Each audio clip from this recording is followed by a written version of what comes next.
Nous allons vivre nos Bibles dans les livres d'Exode, Exode chapitre 3, premier verset jusqu'au 6e verset. Sura ni ya 3 mstari wa kwanza hadi 3. Premier verset jusqu'au 6e verset. Ndio, kutoka 3 premier verset jusqu'au 6. Kutoka pia 4. Le premier verset jusqu'au 4e verset. Verset ya kwanza hadi 4. Nous allons lire au nom de Jésus. Tusoma katika jina la Yesu Kristo. Moïse faisait paître les troupeaux de Jéthro, son bon père, sacrificateur de Madian. Et il mena les troupeaux derrière le désert et vint à la montagne de Dieu à Horeb. L'ange de l'Éternel lui apparut dans une flamme de feu au milieu d'un buisson. Moïse regarda et voici les buissons étaient tout en feu et les buissons ne se consumaient point. Moïse dit, je vais me détourner pour voir quelle est cette grande vision et pourquoi les buissons ne se consument point. 4.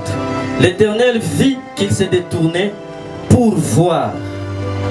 Et Dieu l'appela du milieu du buisson et dit, Moïse, Moïse. Et il répondit, me voici. Dieu dit, n'approche pas d'ici. Ôte tes souliers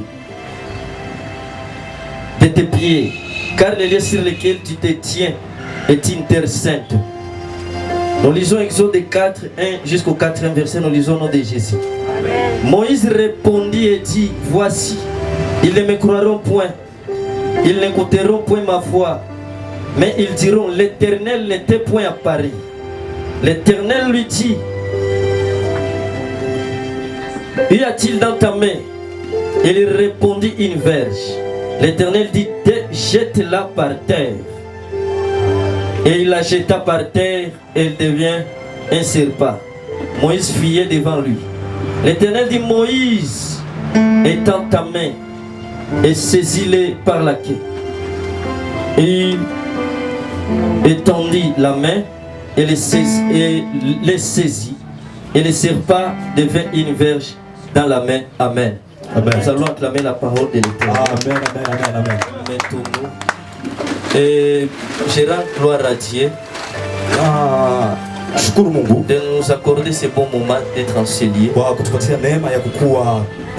ne sommes pas spéciaux, mais tout est grâce. Pour ceux qui ne me connaissent pas, je m'appelle Daniel Blaise Masimango. Je suis berger de l'église Nouvelle-Jérusalem et visionnaire du mouvement de réveil Jardin des Oliviers. Wa mouvement de Jardin d'Eden ama Jardin des Oliviers. Des Oliviers ama kiongozi wa chama ama kikundi ambacho tunaita shamba la mizabibu. Je suis marié niko pia mume à une seule épouse nimeoa mke mwema qui s'appelle Abigail ambaye jina lake ni Abigail. Et j'ai des enfants. Nina watoto wawili. L'un s'appelle Messia mmoja ni Messia Dan Masimango et l'autre s'appelle Israël Dave Masimango. Na mwingine ni Israel Dan Masimango. Amen, amen. Amina. Aujourd'hui nous avons un bon thème. Kwa leo tuna mada nzuri. Et avant d'aborder ce thème, je vais d'abord vous remercier. Lakini kabla ya kuingia katika mada hii na washukuru vous tous qui s'est donné la peine d'être ici. Nyote ambao mlishitoa kufika mahali hapa. Vous avez abandonné des réunions de famille. Umeacha makamati za familia. Pour répondre présent à notre invitation. Ili mufike kwa invitation yetu. Vraiment ça nous touche. Je dis bienvenue aux éminents hommes de Dieu. Tunasema pia wabarikiwe watu wa Mungu wale ambao wamefika leo. Nous avons les pasteurs. Wachungaji ambao wamefika karibu. Nous avons le pasteur Mathias, soyez les bienvenus. Tunakuwa na pasteur Mathias karibu. Nous avons l'évangéliste et Asnet Barnea, soyez les bienvenus. Tunakuwa na evangeliste Barnes karibu. Soyez les bienvenus pasteur Joseph. Karibu pasteur Joseph. Et tous les hommes et de Dieu qui sont au milieu de nous. Na watumishi wote ambao wanakuwa pamoja nasi. Peut-être je vous ai oublié, j'ai oublié les noms. Labda nimewasahau. Mais soyez les bienvenus. Ila karibu. Nous avons un grand thème. Le thème est intitulé Le mystère du buisson ardent. Mada nasema siri ya kijiti cha moto. Bien aimé, ce thème est prophétique Hii mada ni ya unabii. Mais je vais aussi enseigner. Ila andafundisha.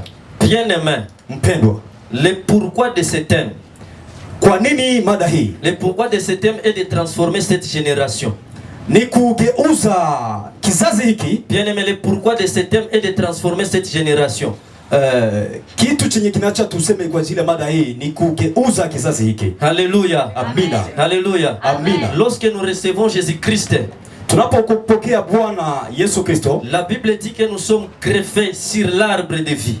Biblia inasema kwamba tumekuwa kwenye mti wa uzima. Et l'arbre de vie c'est Jésus-Christ de Nazareth. Na mti wa uzima ni Yesu Kristo wa Nazareti. En définissant les concepts clés de mon message, de mon grand thème. Tunapopana pia maana kubwa ya teme hii, nous avons d'abord le mystère. Tunakuwa kwanza na siri. C'est quoi un mystère?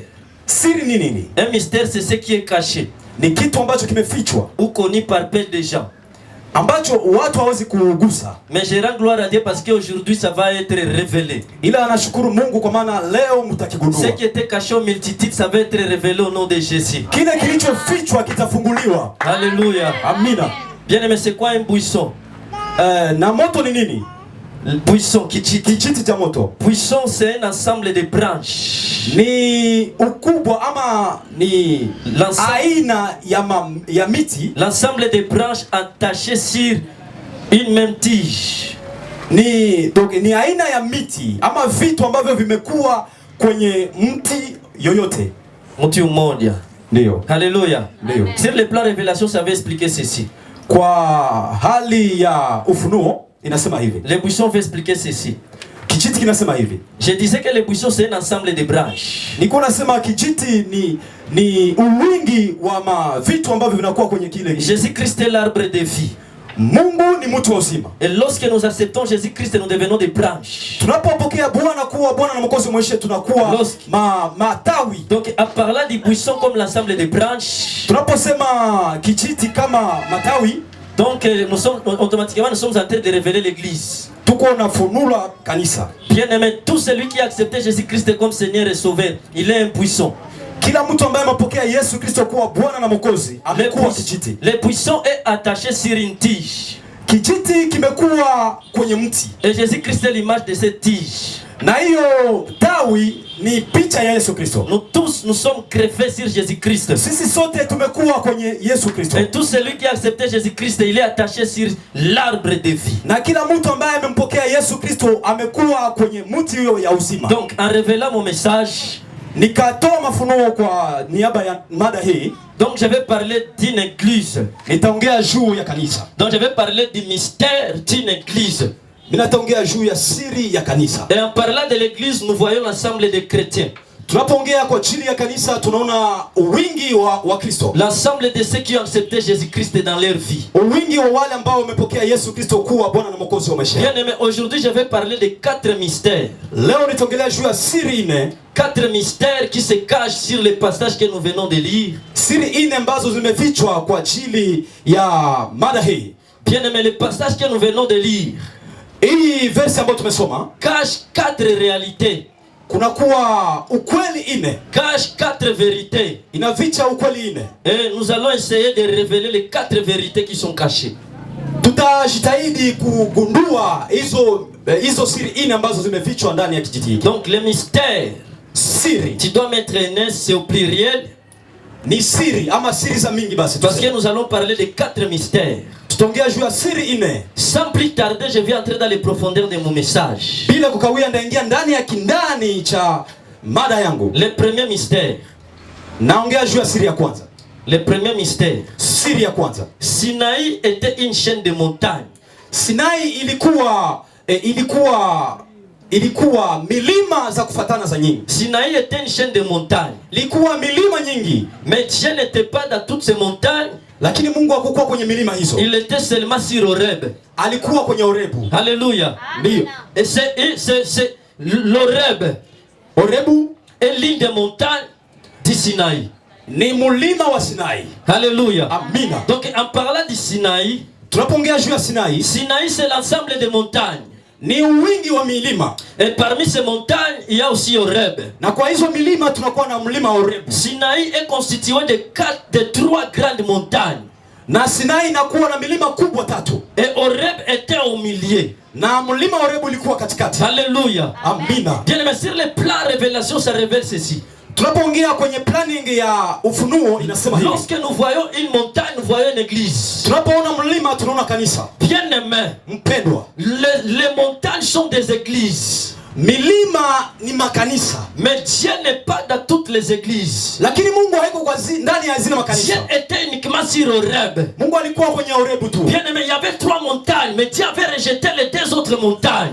Mpendwa, kulikuwa milima 3, lakini Mungu alitupa zile milima zote 3. Mais Dieu s'était choisi uniquement la montagne d'Horeb. Lakini Mungu akachagua mlima wa Horeb. Bien aimé, laisse-moi te dire. Acha nikwambie mpendwa. Lorsque tu vas dans une église, unapoingia katika kanisa, la première des choses à chercher, c'est la présence de Dieu dans cette église. Kitu cha kwanza cha kutafuta parce que la présence de Dieu n'est pas dans toutes les églises, je le répète. Maana upako ama uwepo wa Mungu haiko katika kanisa zote. Alléluia. Amina. Bien aimé, ne cherchez pas les instruments. Usitafute vyombo. Mais cherchez d'abord, est-ce que Dieu est en ce lieu? Jiulize kwanza, Mungu iko mahali hapa. Ne cherchez pas la rhétorique. Usitafute kuongea vizuri. Je peux être charismatique mais je n'ai pas Dieu. Naweza kuwa mwenye kujiepusha lakini sina Mungu. Charismatique, je parle bien mais je n'ai pas Dieu. Ninakuwa charismatique lakini siseme Mungu. Alléluia. Amina. À l'époque de Jésus, même les pharisiens, les sadducéens avaient un charisme qui était exceptionnel. Na wakati wa Yesu kulikuwa Wasadukayo na Mafarisayo, lakini walikuwa na karisma ambayo ilikuwa ya Mungu. Mais bien aimé, tous n'avaient pas Dieu. Wote hawakuwa na Mungu. Alléluia. Amina. Alléluia. Amina. Bien aimé.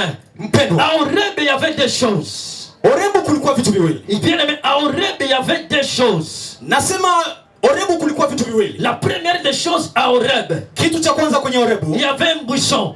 Kulikuwa kwanza kichiti. Et la deuxième des choses, kitu cha pili, il y avait Moïse. Kulikuwa Musa. Alléluia. Amina. La première des choses, Moïse était là. Kitu cha kwanza Musa alikuwa hapo. Les buissons étaient aussi là. Na kichiti kilikuwa hapo. Qu'est-ce nous dit la Bible? Biblia inasema nini? Les buissons étaient devenus ardents. Asema hiko kichiti kikawaka moto. Les buissons étaient devenus ardents. Kichiti hiko kikawaka moto. Alléluia. Amina. Là où Dieu est, mahali Mungu iko, la première des choses, les buissons changent de nature. Kitu cha kwanza kichiti kinabadilishwa. Alléluia. Amina. Les buissons verts deviennent secs. Na hicho ambacho kilikuwa vert kinageuka kinakuwa kimekauka. Bien aimé, lorsque un arbre est vert, na wakati mti umekuwa vert ama tunakuwa na tabia ça prouve que l'eau est dedans. Inasema Mungu iko mahali hapo. L'eau est dans l'arbre. Ni kusema maji iko ndani ya hiyo mti. Lorsque l'arbre est kinakuwa mbichi. Lorsque l'arbre est vert, wakati kichiti kimekuwa mbichi, ça prouve que l'eau est dedans. Inaonyesha maji iko ndani. Alléluia. Amina. L'homme est constitué de 70% de l'eau. Mtu anakuwa na 70% ya maji. La chair est constituée de 70% de l'eau. Na mwili inakuwa na 70% ya maji. Et lorsque nous voyons la chair, nous voyons les œuvres de la chair. Tunapoona mwili tunaona matendo ya mwili. L'eau dans l'homme, bien aimé, c'est la chair. Maji ndani ya mtu ni kusema mwili. L'arbre qui a l'eau, l'arbre qui est encore vert.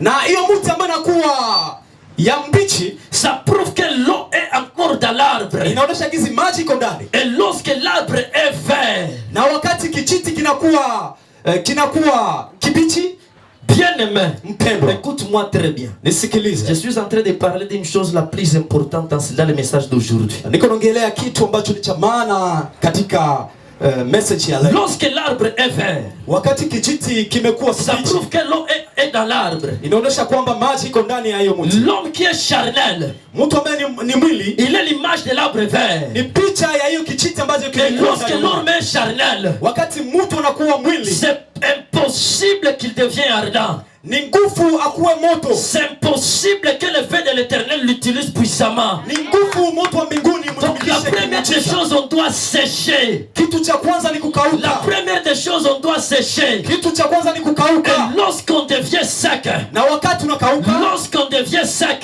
na wakati unakauka, c'est maintenant que le feu peut s'allumer facilement. Ni hapo ndipo moto unapaswa kuingia. Si on n'est pas sec, Si on n'est pas sec, na kama haukauke, si on n'est pas sec, kama ukauke, c'est difficile que le feu nous atteigne facilement. ni nguvu moto ikufikie. L'Église est en train d'éteindre le feu du Saint-Esprit. Kanisa iko lazimisha moto wa À Roho cause Mtakatifu de l'eau, les œuvres de la chair. kwa sababu ya maji Bien, ambayo les œuvres de la chair éteignent le feu. matendo ya mwili ni zilikuwa Les hizo za moto, œuvres de la chair éteignent le feu.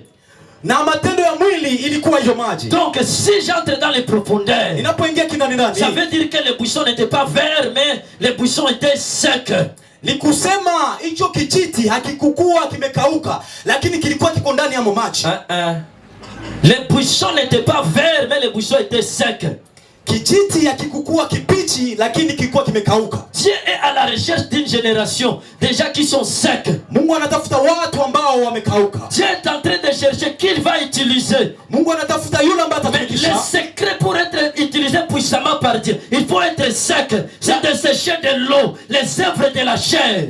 Lakini siri kubwa ya kukauka pamoja na Mungu, lazima kijiti kikauke, lazima ukauke kwanza ili upokee Mungu. L'église qui a la présence de Dieu Kanisa ambalo kuwa na transforme les gens. inafungundisha watu, Transforme les gens inageuza watu par rapport à la vie de péché. kwa ajili ya mambo ya On mwili. ne peut pas faire 10 ans dans l'église et rester la même personne. Haiwezekani ufanye miaka 10 kwenye kanisa Il y avait la présence de Dieu. lazima ubadilike. Et cette présence Na hiyo uwepo wa avait Mungu séché les buissons ilikausha hicho pour kijiti que les buissons s'enflamment. ili kijiti kitoshe moto. L'église qui sera enflammée par la puissance du Saint-Esprit Kanisa ambayo itapokea moto doit wa Mungu na être Roho séché Mtakatifu des œuvres de la chair. lazima Et je ikaushe suis en matendo train ya de voir mwili. une génération. Niko naona Une génération qui va refuser la corruption. kizazi ambayo kitakatala Une génération qui va refuser l'ivrognerie. kizazi ambayo kitakatala pombe, Une génération qui va refuser la masturbation. kizazi ambayo kitakatala Une kushika, génération déjà qui va accepter de marcher dans la sainteté. kizazi ambacho kitakatala na kuitika watu watembee kwenye utakaso. Le feu sur les buissons, c'est l'image de la puissance du Saint-Esprit. Moto kwenye kijiti ni nguvu za Roho Mtakatifu. Là, l'église qui a Dieu. Kanisa mbona kuwa na Dans Mungu cette église, la puissance du Saint-Esprit est opérationnelle. ni kuonesha kwamba kuna uwepo wa Mungu ambayo inakuwa Les kwenye makati. puissances, c'est l'image de la puissance du Saint-Esprit. Na hicho kijiti ni picha ya Roho Mtakatifu. Là où Dieu est, il y a des miracles, il y a des prodiges. Mahali Mungu ipo kuna miujiza na Là où ishara. Dieu est, ce n'est pas la parole seulement, mais il y a aussi la démonstration de la puissance de la parole. Mahali Mungu iko haiko tu neno, lakini kunaoneshwa pia hilo neno. Alléluia. Amina. Alléluia. Amina. La troisième des choses. Kitu cha tatu, Bien aimé, dans les buissons, il y avait une voix. ndani ya hicho kijiti kulikuwa sauti. La voix. Sauti. Bien aimé, le miracle va mener les gens vers Dieu. Acha nikwambie muujiza kama italeta watu kwa Mais c'est la parole qui va transformer les gens. lakini ni neno ambalo litageuza La watu. Bible dit, lorsque Moïse avait vu les buissons, Biblia inasema kwa Moizi aliona hiyo kijiti. la Bible dit, Moïse avait dit, je vais faire un détour. Na Moizi akasema sema nitarudia. Je vais faire un détour pour aller voir là-bas. Nitarudia niangalie huko. Bien aimé, lorsque dans l'église il y a des prodiges et des miracles, Mpendo, wakati katika kanisa même mambo les yanayochika na magiciens ishara. viennent, même les magiciens Hata viennent, wale ambao ni wachawi les wanakuja. ivrognes viennent. Wale walevi Mais wanakuja. bien aimé, ce qui va transformer ces gens, Mpendo, kitakachobadilisha watu c'est la hawa voix qui va sortir du buisson. ni nguvu ama sauti ambayo C'est itatoka la kwenye voix qui kijiti. était sortie du buisson qui avait changé Sauti Moïse. ambayo ilikuwa kwenye kijiti ambayo La ilileta voix qui Moizi. était sortie du buisson elle disait ceci: Sauti ambayo ilitoka kwenye kijiti ilisema hivi. ôtez tes sandales. Aseme ondoa viatu vyako. Et les sandales, c'est l'image du péché. Na viatu ni picha ya zambi. Alléluia. Amina. Alléluia. Amen. Là où on prêche la sanctification, ça prouve que Dieu est là-bas. Mahali wanaongea kuhusu utakaso, ina maana Mungu iko mahali pale. Là où on prêche la sanctification, ça prouve que les œuvres du Saint-Esprit sont encore actives en ce lieu. Wala ambao wanaongea juu ya Yesu Kristo wanaonyesha kama nguvu za Roho Mtakatifu zinakuwa mahali pale. Alléluia. Amina. Horeb est l'image de Golgotha. Horebu ni picha ya Golgotha. On nous dit qu'à Horeb, il y avait trois montagnes. À Sinaï, pardon, Sinaï. Sinaï est l'image de Golgotha. Sinai ni picha ya Golgotha. À Sinaï, il y avait trois montagnes. Sinai kulikuwa milima tatu. Mais toutes ces montagnes n'avaient pas Dieu. Lakini milima hizo zote hazikuwa na Mungu. À Golgotha, il y avait aussi trois croix. Na Golgotha kulikuwa misalaba Mais tatu. toutes ces trois croix ne portaient pas la grâce. Lakini misalaba zote hazikuwa na C'est la neema. croix qui était au milieu qui portait la grâce. Niyo msalaba yenye ilikuwa katikati ndio ilikuwa na neema. Et Jésus-Christ, c'est Jésus-Christ qui était au milieu. milieu. Na Yesu Kristo ndiye alikuwa katikati ya Horeb aussi était entouré par des montagnes. Na Horeb ilikuwa entouré na montano tatu. La première montagne n'avait pas la grâce. Mulima ya kwanza haikuwa na neema. La troisième montagne n'avait pas la grâce. Na mulima wa tatu mais c'est la montagne du milieu qui avait la grâce. Lakini mulima katikati ilikuwa na neema. Que la croix ne t'intimide pas. Msalaba isikudanganye. Ils peuvent porter des croix. Inapasha kuwa na msalaba. Mais peut-être c'est la croix du brigand. Lakini inawezekana ikuwe msalaba. Celui qui porte la croix de Jésus-Christ. Ule ambaye anakubeba msalaba wa Yesu Kristo. On porte la croix de Jésus-Christ dans le cœur. Anaibeba kwenye roho. L'image de se renier les œuvres de la chair. Picha ya kukataa matendo ya mwili. Alléluia. Amina. Bien aimé. Il y a trois religions qui revendiquent les monts Sinaï. Kuna kuwa dini tatu ambazo ziko naongelea juu ya Sinai. Bien aimé, nous les chrétiens, sisi wa Kristo, nous connaissons la puissance du Sinaï. Tunajua nguvu ya Sinai. En particulier la montagne Horeb. Kwa pekee mlima wa Horeb. Bien aimé, même l'islam, hata Waislamu reconnaissent, wanajua que Sinaï, kama Sinai, c'est une montagne extraordinaire. Wana kama ni mlima ambao unakuwa ya kushangaza. Même le judaïsme, hata wale ambao wanakuwa Wayuda, ces gens aussi reconnaissent, nao wanajua pia, que Sinaï, kama Sinai était une montagne extraordinaire. ilikuwa mlima wa kushangaza. Alléluia. Amina. Les deux autres religions, c'est l'image de ces deux montagnes qui n'avaient pas la présence de Dieu. Na dini hizo zote zinakuwa sasa za kuonyesha picha mbaya ya mlima ambao ziko na Mungu. Lakini mlima wa katikati, mlima wa katikati, qui avait la présence de Dieu. ambaye alikuwa na Yesu Kristo. Le deuxième mystère, siri ya pili, les buissons n'étaient pas dans la vallée mais sur les sommets d'Horeb. Kijiti hakikuwa kwenye kamlima, lakini kilikuwa hapo Horeb. Hakikuwa mbonde, kilikuwa kwenye mlima. Juu ya mlima. La vallée, tuseme kijiti hiki hakikuwa bondeni, mais lakini sur les sommets de l'Horeb, kilikuwa juu ya mlima wa Horeb. Alléluia. Amina. Moïse avait fait 40 ans près d'Horeb. Musa alifanya miaka 40 hapo Horeb. Sa vie était la même. Lakini maisha yake ilikuwa ile ile. Parce que la maison de Jethro était voisine à la montagne d'Horeb. Kwa sababu nyumba ya Yethro ilikuwa jirani ya hiyo mlima. Et la Bible dit que Moïse passait tout le temps près d'Horeb en gardant les troupeaux de son bon père Jethro. Na Biblia inasema kwamba kila mara Moïse alikuwa hapo kwenye mlima akichunga kondoo za Yethro. Bien aimé, dans les choses de Dieu, il faut éviter la monotonie. Mpendwa, ndani ya vitu vya Mungu lazima kuepuka kushipendelea upekee. Ton miracle peut être près de toi. Miujiza inapaswa kuwa pembeni yako. Mais à cause de la monotonie, tu vas prendre le temps. Lakini kwa sababu ya kushipendelea utapoteza wakati. Moïse passait là-bas. Musa alikuwa akibakilia hapo. Bien aimé, il était habitué à la montagne. Pourtant la montagne était extraordinaire. Alikuwa amezoea hiyo mlima, ila mlima ilikuwa si ya kawaida. Bien aimé, ne faut jamais s'habituer aux serviteurs de Dieu. Mpenda, usizoee watumishi wa Mungu. L'une des choses qui bloque les miracles dans nos églises et les prodiges, bien aimé, c'est l'habitude des chrétiens aux serviteurs de Dieu. Kitu ambacho kimeficha siri kubwa na baraka za Wakristo ni kwa sababu Wakristo wamezoea watumishi wa Mungu. Bien aimé, le problème, tu es en train de me regarder dans la vallée, mais je suis en train de prier que tu sois révélé. Regarde-moi sur les sommets. Shida kubwa, unaniona kwenye bonde, lakini niko naomba Mungu akutie ufate uone juu ya mlima. Bien aimé, Horeb dans la vallée, c'est une montagne ordinaire. Horeb hapo ndani ya bondeni ilikuwa mlima wa kawaida kabisa. Mais Horeb sur les sommets, c'est une montagne bien aimée surnaturelle. Lakini huko juu ilikuwa mlima ambao haikuwa kawaida. Le serviteur de Dieu dans la vallée, il est ordinaire devant toi. Mpendwa, mtumishi wa Mungu ndani ya bonde anakuwa kawaida kwako. Mais un serviteur de Dieu, si tu lui regardes sur son sommet, bien aimé, il est extraordinaire. Lakini ukimuona kwenye mlima juu utamwona kama haiko kawaida. Alléluia. Amina. Alléluia. Amina. La vie de Moïse était la même. Maisha ya Musa ilikuwa ile ile. Parce qu'il s'était habitué aux choses de Dieu. Kwa sababu alizoea mambo ya Mungu. Alléluia. Amina. Il ne faut jamais s'habituer à la vallée. Usizoee bonde. La vallée, bien aimée, est en train de retarder ton temps. Na hiyo bonde iko naacha inakawisha muda wako. Il ne faut jamais s'habituer à la vallée, chers chantres, chers serviteurs de Dieu, chers jeunes qui en ce lieu. Watumishi wa Mungu, waimbaji wa Mungu, watumishi wa Mungu, msizoee mabonde.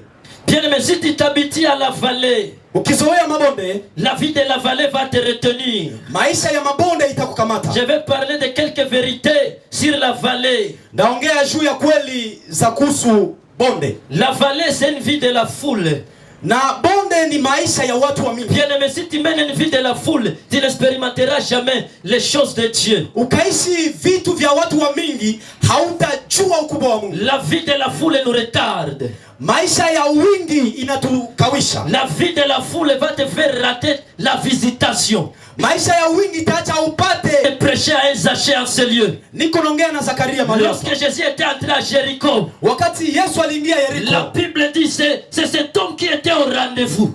Biblia inasema ni yule mtu ambaye alikuwa akimchunga. Mais cet homme nous révèle quelque chose. Ule mtu anatufunulia kitu kidogo. Lorsqu'il était dans la foule, wakati alikuwa ndani ya watu, la Bible dit qu'il était de courte taille. Biblia inasema alikuwa na mwili kidogo. Mais comme il était de courte taille, na giza alikuwa na mwili kidogo, c'était impossible que Jésus lui répère. Ilikuwa nguvu Mungu amjue.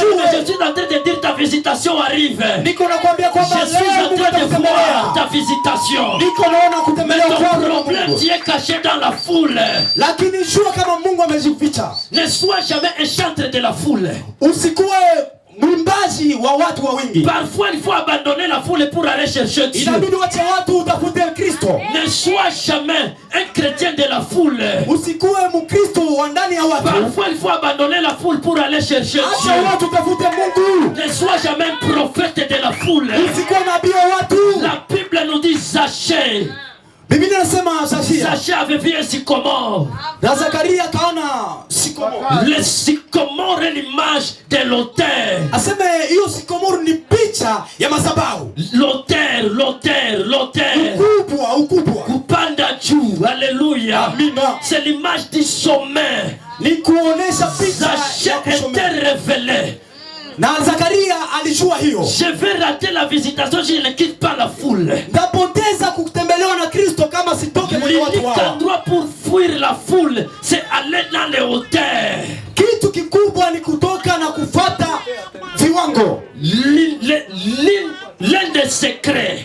Kitu kimoja ambacho ni siri. Pour fuir la foule, ili kukimbia ukubwa wa watu, il faut aller dans les hauteurs. Ni kuenda kwenye viwango. Alléluia. Amina. Celui qui est sur la hauteur, il est remarqué. Yule ambaye anakuwa kwenye viwango, je suis en train de dire, il est temps que tu sois remarqué au nom de Jésus. Ni wakati sasa quitte la foule pour que tu sois remarqué. Toka umate ili uonekane. Une fille qui marche dans la foule, binti ambaye anatembelea kwenye watu, tu peux être belle. Unapasha kuwa mais comme tu marches dans une foule de gens qui ne sont pas belles, lakini kwa sababu unatembea na watu ambao si wazuri, ils vont étouffer ta beauté. Watafunika uzuri wako. Il est temps de quitter la foule pour être remarqué. Ili uonekane. Alléluia. Amina. Tu es en train de prendre du retard.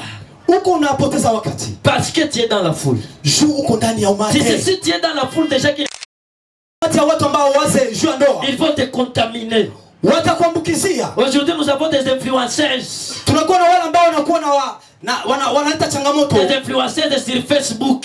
Wanakuwa wanaendelea watu kwenye Facebook. Si tu marches avec les influenceuses, tu finiras par te dénider. Ukatembelea na wale ambao wanakuwa influencer, wataacha unaanza jidharau. Aujourd'hui les hommes populaires ne sont pas les hommes intelligents. Leo watu ambao wamejulikana sana haiko watu wenye akili. Ce sont les hommes qui se mettent nus aux réseaux sociaux. Ni wale ambao wanashacha uchi kwenye marezo. Il suffit que tu sois en bikini.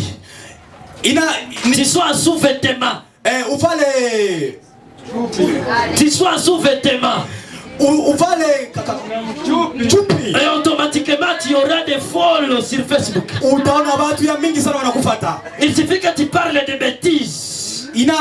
Inatosha tu ongea vitu vyenye havina maana. À l'époque de nos parents, pour être influenceur, tu devais être intelligent. Wakati wa wazazi wetu, ili watu wakujue kupende, ilikuwa kusema uko na akili kwanza. Mais aujourd'hui pour être influenceur, il faut être ni. Lakini leo inabidi kushacha uchi. Les filles se dénident pour influencer. Wanamke wako na jiacha uchi ili wawapende. Alors si tu marches avec dans la foule des influenceuses, ukatembea na wingi ya watu ambao wanakuwa na tabia hizo, tu auras le dégoût sur le mariage. Utachukia ndoa. Je suis en train de dire quitte la foule au nom de Jésus. Toka watu katika jina la Yesu Dans la Kristo. foule, tu vas être remarqué au nom Unapotoka de kwenye Jésus. micho mule utapokea na Mungu atakujua. La vie de la foule, c'est la vie de dépendance. Maisha ya umati wa watu ni maisha ya kuishi juu ya watu. Lorsque tu es dans la foule, tu dépends des autres. Unapoishi ndani ya umati unafatana na watu. Moïse dépendait de Jéthro. Na Musa wakati ya Yetro, Moïse dépendait de Jéthro à 100%. na Musa alikuwa akiishi juu ya Yetro Parce qu'elle était dans la vallée. juu alikuwa ndani ya bonde. Mais le jour qu'il était monté sur le sommet, Lakini wakati alipanda kwenye mlima juu, Moïse avait su ce qu'il était.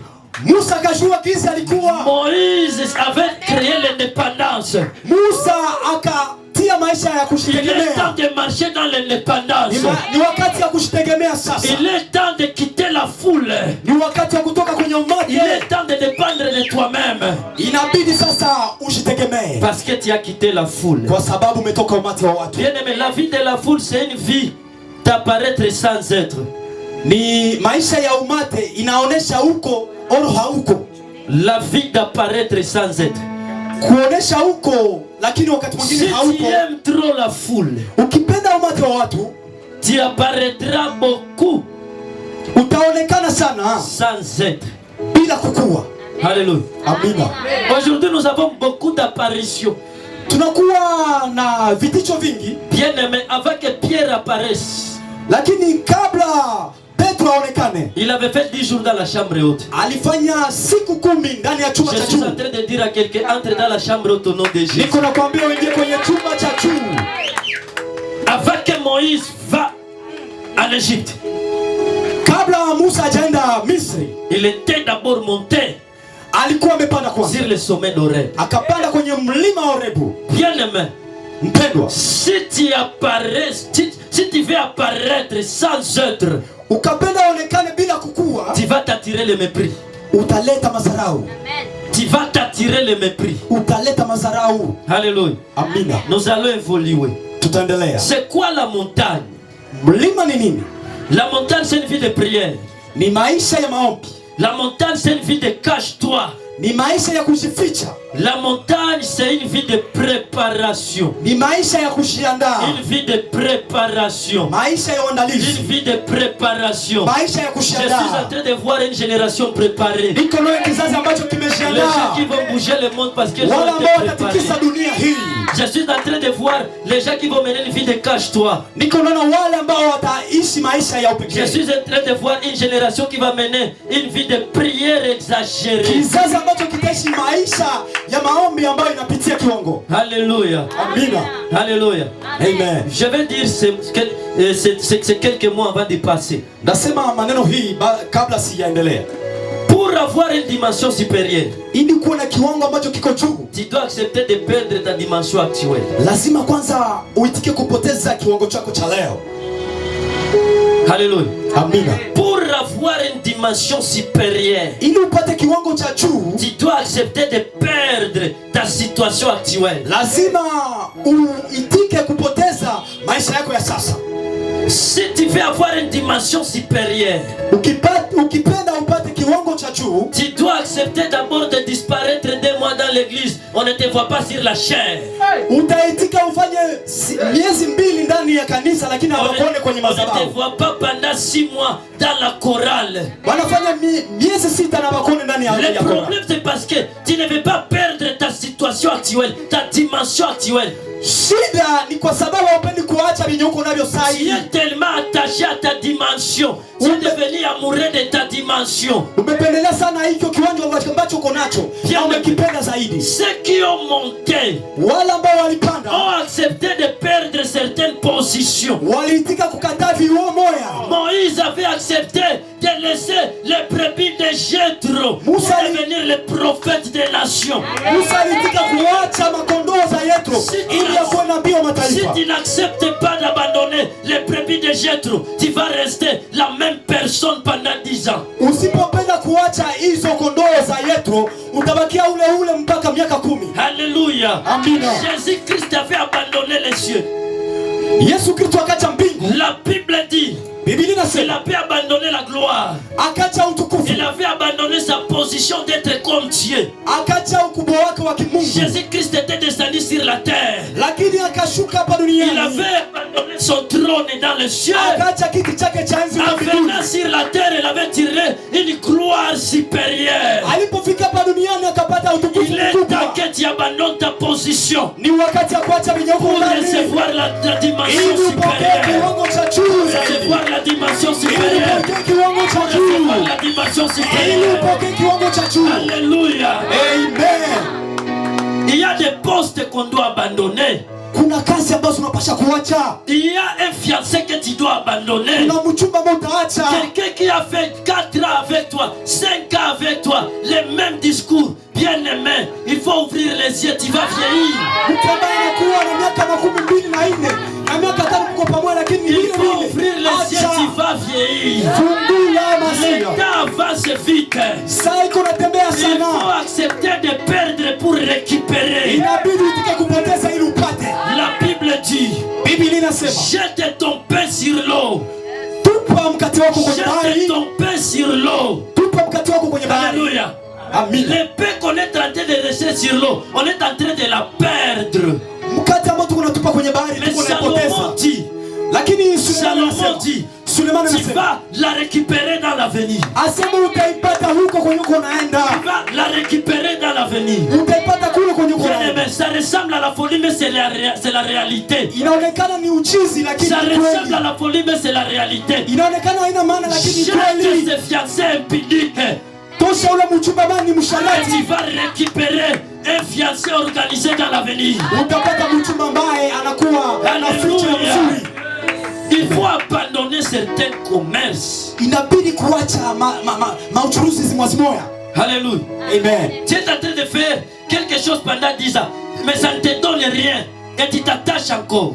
Unafanya kitu kimoja baada ya miaka 10 lakini akikuletea kitu Bien aimé, tu es en train de perdre le temps. huko unapoteza wakati. Je suis en train de parler à cette génération de serviteurs de Dieu. Niko naongelea kwa ajili ya kizazi hiki cha Il watumishi ne wa Mungu. faut jamais aimer trop la chair. Hapana kupenda mwili zaidi. Parfois, il faut perdre la chair pour récupérer l'onction. Inabidi kupoteza mwili ili upate Parfois, il upako. faut perdre la chair pendant 2 mois pour récupérer l'onction. Bien aimé, l'onction de la prière. Inabidi kuacha hiyo maombi ili upokee yengine zaidi, vingine viwango. La vie de la vallée, c'est la vie d'apparaître pendant tous les jours. Maisha ya mabonde ni maisha ya kuonekana kila siku, Mais la vie de la montagne, c'est la vie de cache-toi. lakini maisha ya mlima ni maisha ya kujificha. Alléluia. Amen. Celui qui passe du temps Yule ambaye anapoteza wakati dans un moulin, ndani ya mashine ambazo zinasaga mindi, bien aimé, il sera rempli de la poudre. atajaa bunga. Celui qui passe du temps dans une toilette, Yule ambaye anafanya wakati mingi akiwa kwenye msalani, l'odeur de la toilette va s'attacher sur ses habits. harufu ya msalani itakuwa kwake. Dieu va sentir sur ses habits. Uwepo wa Mungu itakuwa L'onction et la kwake. puissance du Père va l'accompagner. Uwepo na upako wa Mungu C'est utamfuata. pourquoi lorsque Moïse avait fait 40 jours dans la montagne, Ndio kwa maana Musa alipofanya miaka 40 akiwa la kwa mlima, Bible dit que son visage était rayonné de la gloire. Biblia inasema sura yake Son ilibadilika, visage était rayonné de la gloire. ilijaa utukufu. Il est temps que cette génération rayonne de la gloire. Ni wakati sasa Il kizazi est temps que cette génération rayonne de la gloire. ni wakati hiki kizazi Je suis en train de voir une génération rayonner de la gloire. Je suis en train de voir une génération rayonner de la gloire. Nous devons aller de gloire en gloire. tunabidi kuenda utukufu hadi utukufu. Lorsque Moïse était quitté en Égypte, Na wakati Musa alitoka Misri il avait le bâton. alikuwa na fimbo, Mais Moïse était fatigué de cette dimension du bâton. lakini Musa alishindwa hiyo maisha ya mti. La Bible dit qu'il était monté sur les montagnes Horeb, sur la montagne Horeb. Na Biblia inasema akapanda kwenye mlima Horebu, Il n'était plus descendu avec les bâtons seulement, lakini hakurudia na hiyo tu mais il mti, était descendu aussi avec les 10 commandements. akarudia na amri Je 10. suis en train de dire à quelqu'un, Niko naambia mtu, tu entres dans la prière et tu comme un prophète. unaingiana na maombi ukiwa nabii, Mais tu vas quitter dans la prière comme un prophète et comme un docteur de la lakini parole. unatoka ndani ya maombi ukiwa kama Le nabii. bâton était l'image de la prophétie. Jésus. Na hiyo mti ilikuwa picha ya Mungu. Et les 10 commandements étaient l'image de l'onction doctorale. Na hizo amri 10 za Mungu zilikuwa picha za viwango za umwalimu. Alléluia. Amen. Alléluia. Amen. Et dans la présence de Dieu, on est mis à jour tout le temps. Mpendo, ndani ya upako wa Mungu, uwepo wa Mungu, unakuwa kila leo wa mpya. Même le téléphone a besoin d'être mis à jour. Hata simu inabidi kuibadilisha. Il est temps que cette génération soit mise à jour. Ni wakati kizazi kibadilike sasa. Il y a des prédications que Pierre n'avait pas prêchées. Kuna mahubiri ambayo Petro hakuhubiri. Il y a des prédications que Paul n'avait pas prêchées. Kuna mahubiri ambayo Petro hakuhubiri. Vont prêcher ces prédications. Lakini watahubiri hizo mahubiri ceux qui ont l'habitude de se mettre à jour dans la présence de Dieu. wale ambao wanapenda kujitia Je suis en train d'avoir les rêves à ces lieux. Je suis en train de voir l'inspiration divine en ces lieux. Une génération qui sera inspirée dans une dimension que Paul n'était pas inspiré. Une génération qui sera inspirée dans une dimension que Paul n'était pas inspiré. Celui qui avait créé l'avion, il s'était mis à jour dans les années 90. Il s'était mis à jour dans les années 90.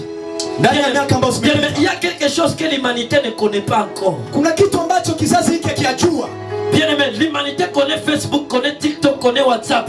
Mais il y a une autre application qui va apparaître. Et c'est toi qui vas créer cette application. Moi je le crois au nom de Jésus. Moi je le crois au nom de Jésus. Bien aimé, dans la présence de Dieu, nous ne recevons pas de prophéties seulement. Mais nous recevons aussi des formules pour guérir le coronavirus.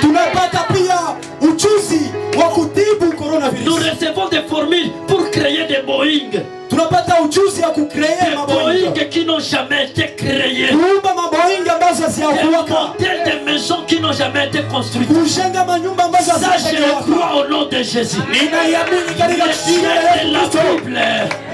il est vivant. Il est vivant. Il est vivant. Il est vivant. Il peut le faire encore et encore. La vie de Cacheté. Troisième mystère. Cet endroit sur lequel, bien aimé, Horeb, c'est un endroit sur lequel Dieu se révèle à son serviteur. Je vais expliquer rapidement. Alléluia. Alléluia. Amen. Alléluia. Amen. Alléluia. Amen. Bien aimé, Dieu change. Au fur et à mesure les jours avancent, Dieu peut se révéler comme un bâton. Mais après un long moment, il peut changer la révélation. Je suis en train de m'expliquer pour ne pas créer la confusion. Dieu s'était révélé à Moïse à 3 reprises. Bien aimé, premièrement Dieu s'était révélé comme un bâton. Deuxièmement, Dieu s'était révélé comme les 10 commandements. Plus le temps avance, plus Dieu se révèle. Le ministère ne change pas, mais le ministère évolue.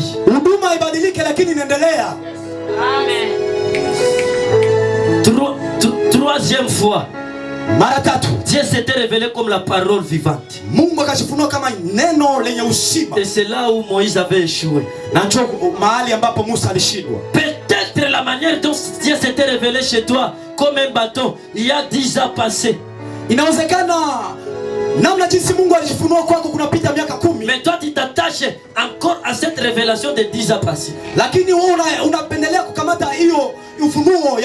Je m'explique pour ne pas créer la confusion. Dieu se révèle aussi par rapport aux générations. Amen, amen. Amen. Lorsque les gens ne savaient pas lire et écrire, wakati watu walikuwa wajue kuandika na kusoma, Dieu se révélait en histoire. Mungu alikuwa akijifunulia kwenye mahistoria. Wanakupika hadithi ya Mungu na unasema ndio. Il se révélait en histoire parce que les gens ne savaient ni lire ni écrire. Mungu alikuwa akijifunua kwenye mahistoria kwa sababu watu walikuwa hawajajua kusoma na kuandika. Les années avaient avancé. Na miaka zikapita. Vous savez pourquoi depuis Genèse? Mnajua kwa nini kuanzia mwanzo jusqu'à l'époque de Moïse, mpaka wakati wa Noa, il y avait aucun notaire.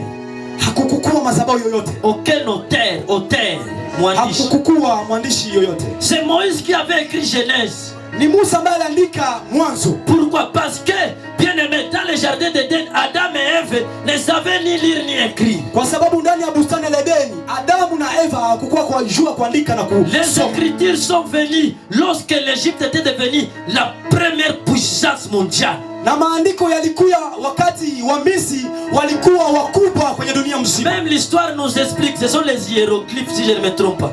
Na hata historia inatuendelea kutuambia les hiéroglyphes, c'était les premières écritures. Ndio zilikuwa maandishi za kwanza. Bien aimé, les écritures ont commencé en Afrique. Maandishi zimeanza kwenye Afrika. Et c'est Moïse qui est le premier intellectuel de la Bible. Na Musa ndio mtu ambaye alisoma kwenye Biblia. Si. La Bible nous dit pourquoi Joseph n'avait pas écrit. Biblia inasema kwa nini Yusufu hakuandika. Il ne savait pas écrire. Inawezekana alikuwa hajui kuandika. Pourquoi seulement Moïse? Kwa nini Musa? La Bible dit que Moïse avait étudié Biblia inasema Musa alisoma toute la science de l'Égypte. Asema alisoma siri zote. Moïse avait 7 doctorats. Alikuwa na ualimu 7. Donc à l'époque de Moïse, Dieu avait changé le système. On commençait maintenant à écrire. Wakati wa Musa, Mungu alibadilisha giza na tumikaka. Wakaanza kuandika. Pour terminer. Bien aimé, nous allons évoluer. Tutaendelea mpendwa. Lorsque Dieu s'était révélé à Moïse comme la parole, wakati Mungu alijifunulia Musa kama neno, Moïse avait l'erreur. Il avait mis dans sa tête la première révélation, les bâtons. Alijidanganya sana, akatia ufunuo wa kwanza wa mti. Et Dieu avait dit à Moïse, tu vas parler au rocher.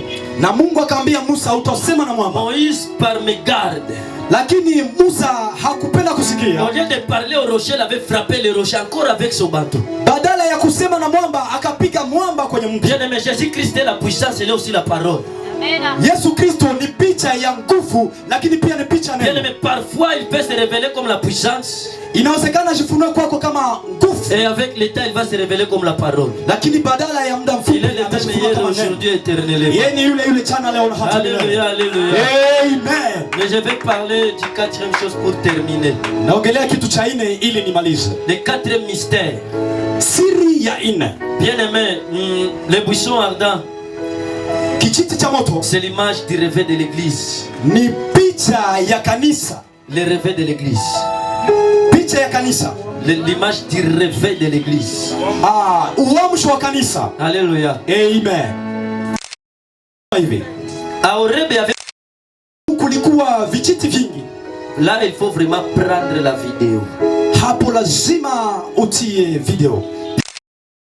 Kwenye Horebu kulikuwa vijiti vingi. Mais tous les buissons n'étaient pas ardents. Lakini vijiti hivyo vyote havikuwa na moto. Bien, mais nous avons plusieurs églises, mais toutes les églises n'ont pas l'effet du Saint-Esprit. Mpendwa, tunakuwa na makanisa nyingi lakini zote hazina roho nous avons mtakatifu. plusieurs serviteurs, mais tous les serviteurs n'ont pas l'effet du Saint-Esprit. Tunakuwa na utumishi nyingi lakini wote hawana roho mtakatifu. Alléluia. Amen. À Horeb, il y avait plusieurs buissons.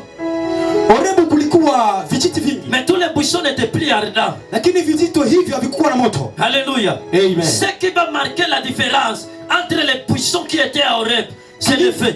Kilicholeta tofauti kwa hivyo vijiti ni moto ambao ilitokelea kwenye Ce vijiti. qui va marquer la différence entre nos croyances et nos églises, c'est la puissance du Saint-Esprit, le réveil authentique. Kitakacholeta utofauti kwenye kanisa za leo ni kuleta uamsho ambayo sio kawaida. Alléluia. Amen. Les buissons étaient une nourriture pour les brebis. Kijiti kilikuwa chakula kwa ajili ya kondoo.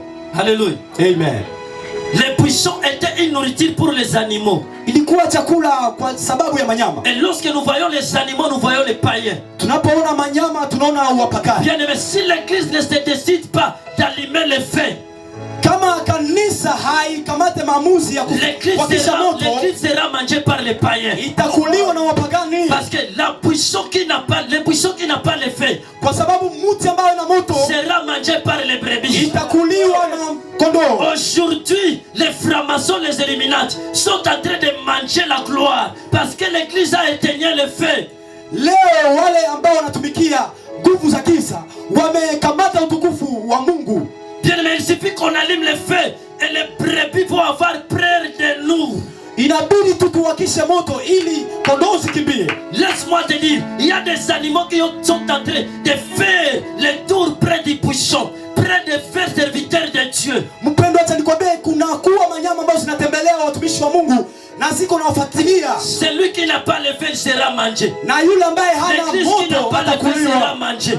Un chrétien qui n'a pas le feu sera mangé. Sera avalé. Le ministère qui n'a pas le feu sera avalé. On peut avoir tous les ministères, mais si tu n'allumes pas le feu, tu vas être avalé dans cette génération. Inawezekana kukuwa na huduma nyingi, lakini kama hauna moto C'est utakuliwa. pourquoi je suis en train de dire aux choristes, allumons le feu.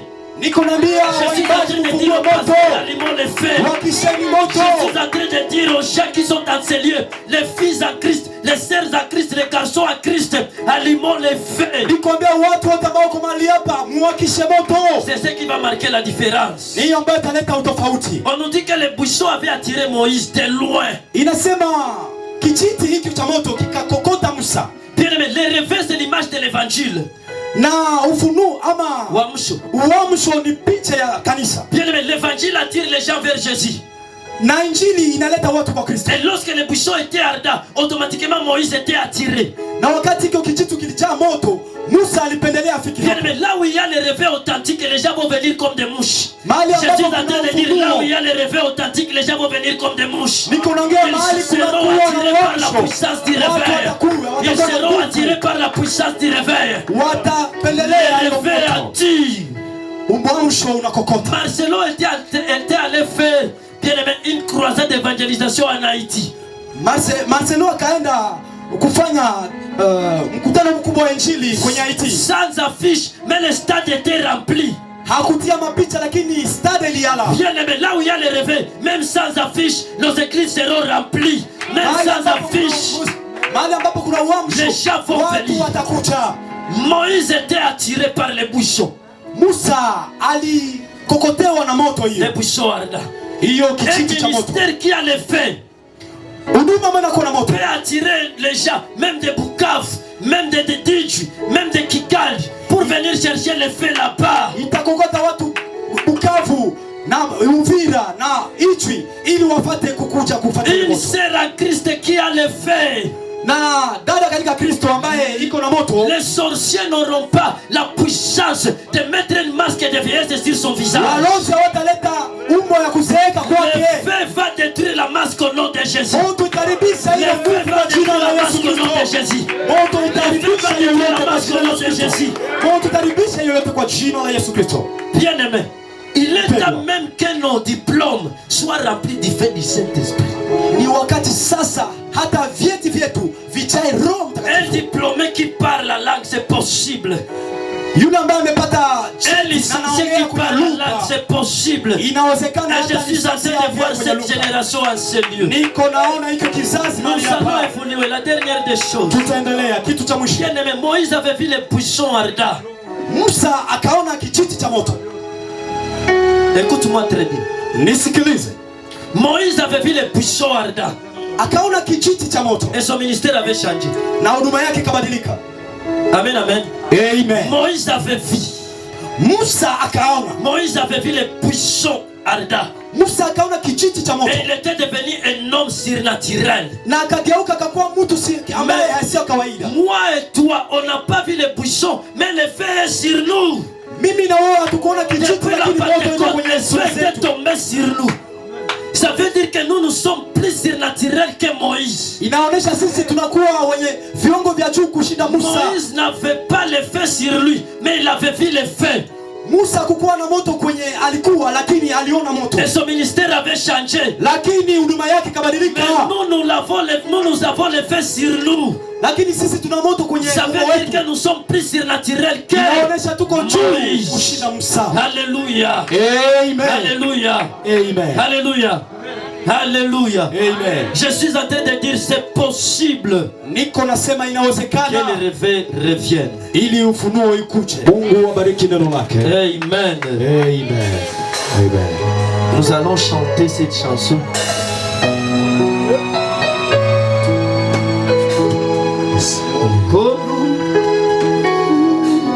Amen.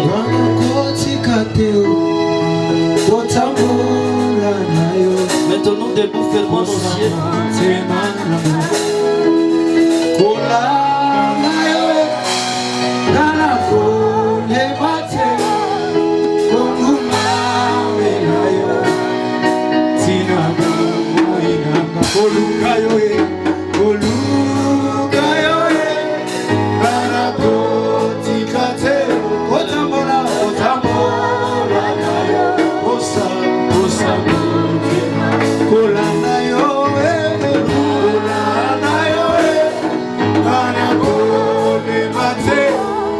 Como